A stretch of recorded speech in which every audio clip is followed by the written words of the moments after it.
नमस्कार. ITI assistant Mahapareshan 3 फेब्रुवारीला exam आहे. अशात हातामध्ये उरलेत फक्त 7 ते 8 दिवस आणि विद्यार्थ्यांचं मेंटल प्रेशर. विद्यार्थी आता खूप जास्त इथं मेंटली डिस्टर्ब दिसत आहेत.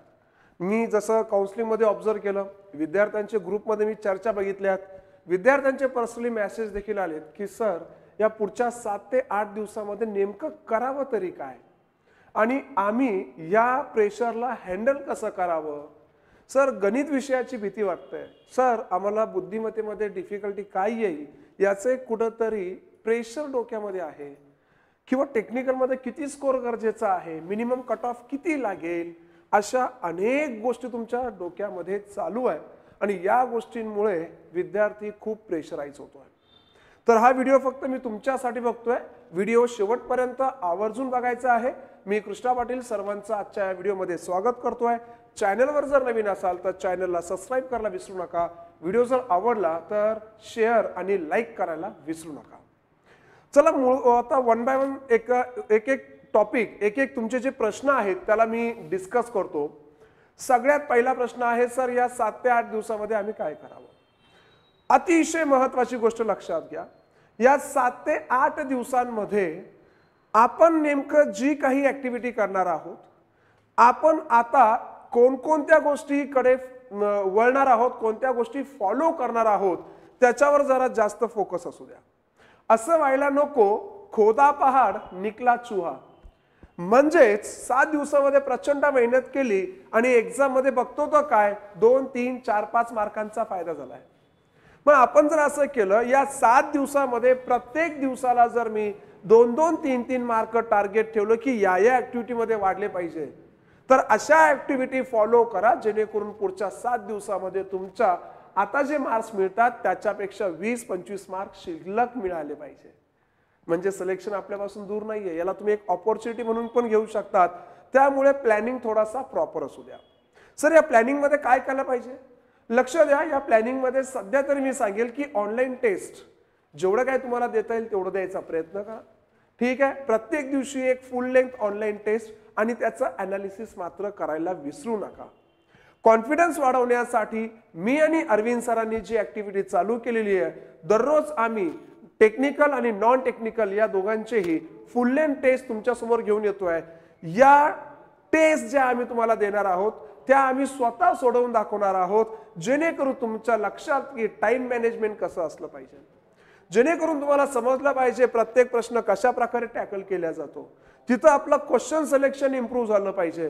त्यासाठी ही ऍक्टिव्हिटी करा, कारण की कमी दिवसामध्ये तुमचं इथं कॉन्फिडन्स पण मेंटेन राहील आणि तुमच्या प्रत्येक दिवसाच्या या टेक्निकमुळे प्रत्येक दिवशी 2-3 मार्क या ऍक्टिव्हिटीमुळे वाढेलच. तर ही एक गोष्ट आम्हाला करणं खूप गरजेचे आहे. यानंतर तिसरी गोष्ट आम्ही काय केलं पाहिजे, तिसरी गोष्ट एक तुम्हाला करणं खूप गरजेची आहे. आता होतं असं आहे की मला हे येत नाही, मला ते येत नाही, मला हे निगेटिव्ह पॉइंट माझा तो निगेटिव्ह पॉइंट आहे. एकदा हे सगळं डोक्यातून काढा. होतं असं आहे, सर माझं डेटा इंटरप्रिटेशन अवघड चाललंय. अरे येणार किती आहे, 5 प्रश्न येणार आहेत त्याच्यावर. या 5 प्रश्नांसाठी उरलेल्या सगळ्या प्रश्नांची वाट लावून जातोय आपण.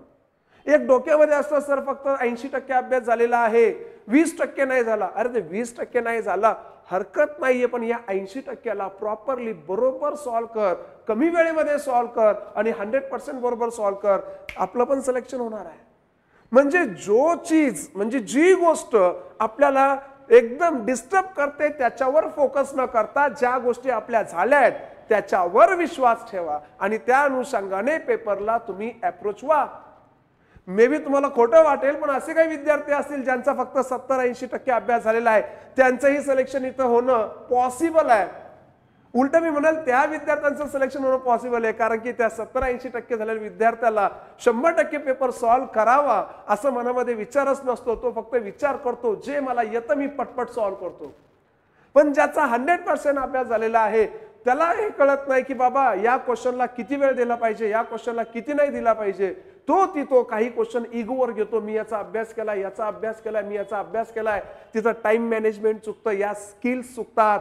म्हणजे 80% वाल्यापेक्षा 100% अभ्यास झालेला देखील कशा प्रकारे मागे पडू शकतो हे मला तुम्हाला सांगायचं आहे.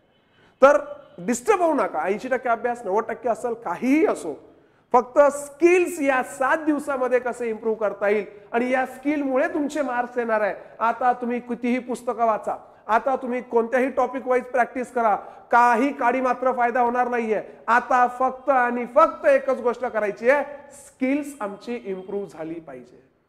बघा मित्रांनो, मी काही जास्त तुमचा वेळ घेणार नाहीये, परीक्षेचे दिवस आहे. जाताना मात्र एवढी सांगेल, इथे आता स्मार्ट वर्कचं काम आहे. तुमचं सक्सेस आणि तुमचं फेल्युअर यामधला जो ब्रिज या 7 दिवसामध्ये आहे ते आहे स्मार्ट वर्क. आणि स्मार्ट वर्क म्हणजे मी छोटीशी डेफिनेशन दिली तुम्हाला, तुमच्या स्किल्स इथं फास्ट डेव्हलप झाल्या पाहिजे.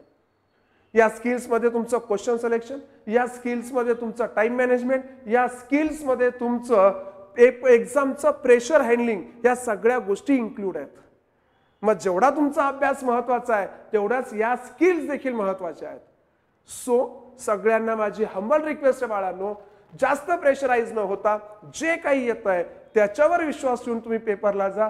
तुमचा पेपर 100% खूप इझी जाईल, तुमचं सिलेक्शन पण होईल.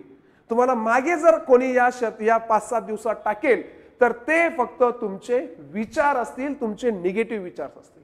तर प्लीज या व्हिडिओच्या माध्यमातून मी तुम्हाला एवढाच मेसेज देऊ इच्छितो, निगेटिव्ह विचार डोक्यांमध्ये येऊ द्यायचा नाहीये. हा निगेटिव्ह विचार डोक्यांमध्ये येत असेल तर वर्षभराची मेहनत आठवा. फक्त एका विचारामुळे या मेहनतीवर पाणी जाणार आहे. या निगेटिव्ह प्रेशरमुळे आपल्या घरच्यांच्या अपेक्षांवर पाणी जाणार आहे. या निगेटिव्ह गोष्टींमुळे आपल्या यश जे आपल्याला मिळणार आहे त्याच्यावर सुद्धा पाणी फिरणार आहे. तर प्लीज प्लीज प्लीज सगळ्या गोष्टी अवॉइड करा. अरे तुम्ही एकटे नाही येत नाही, सगळ्यात मोठी गोष्ट मी आहे ना तुमच्यासोबत, अरविंद मास्तर आहे ना तुमच्यासोबत. तुम्ही एकटे नाहीये यामध्ये. पुढच्या 7 दिवसामध्ये तुम्हाला केव्हाही अडचण येऊ द्या, रात्री बेरात्री दिवसा केव्हाही अडचण येऊ द्या, आम्हाला तुम्ही निसंकोचपणे कॉल किंवा मेसेज करा. तुम्ही एकटे नाही आहात, आम्ही स्वतः तुमच्यासोबत असणार आहात. इथंच थांबतोय. Thank you so much. All the best. Love you guys.